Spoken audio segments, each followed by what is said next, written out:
Hi, everyone. My name's Nora Katz. I'm the host and producer of the ISJL Virtual Vacation. I'm here in the Delta National Forest at the tail end of a very long day, filming for our upcoming episode, which is a virtual visit to the Mississippi Delta.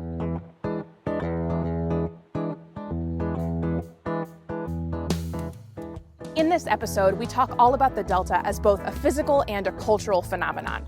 We talk about the violence of slavery and sharecropping, we talk about the resistance of the civil rights movement, and we also talk about the blues and the Jewish history of the Delta. There is so much to explore in this episode, we've really only scratched the surface. One of our interviewees for this episode is Dr. Rolando Hertz. He grew up in the Arkansas Delta, and now he is the director of the Delta Center for Culture and Learning at Delta State University. He's also the executive director of the Mississippi Delta National Heritage Area, which is a congressionally designated partnership with the National Park Service.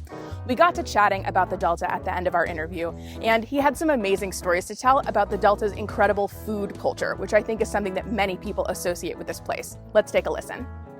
Well, I'm gonna end with a little levity. The food.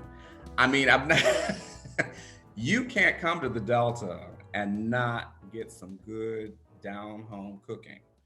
And that's everything from catfish to hot tamales. I came to the Delta as a vegan. I've been vegan for years. I knew in order to connect to community and, to really make myself a part, I was going to have to start eating some of the food, and we're talking about vegetables that are laden with like pork and seasoned with that.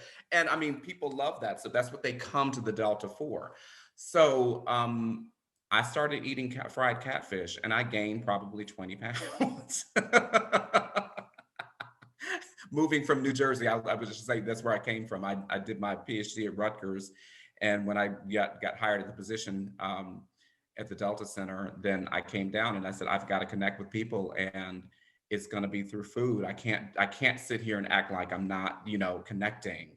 And food is that universal connector, just like music is. So, intangible cultural heritage is an excellent pathway for, again, getting people to understand our commonalities as humans, our shared humanity, right?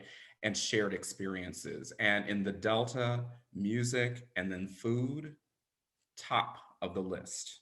You've got to experience it. And so when we bring visiting groups in, there's some people who are vegetarians or vegans, but they're there for maybe a week. They're like, okay, I'm gonna take a week off and just kind of see what this is all about.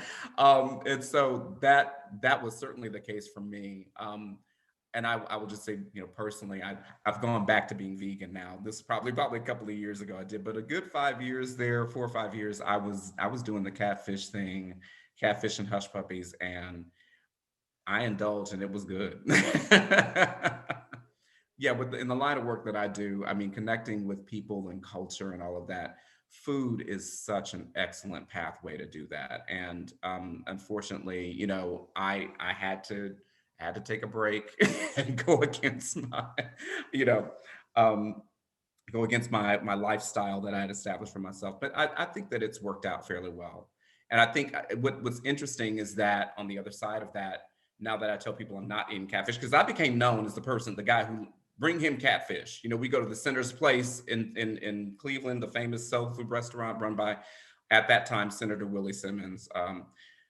He's now commissioner, but they knew to bring me catfish. That was they would make it special for me.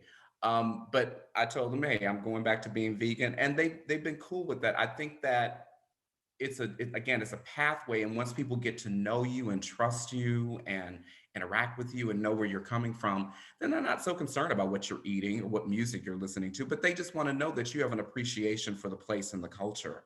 And so that food is the absolute pathway.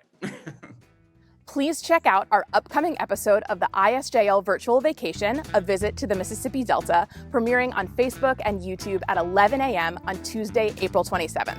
We'll see you there.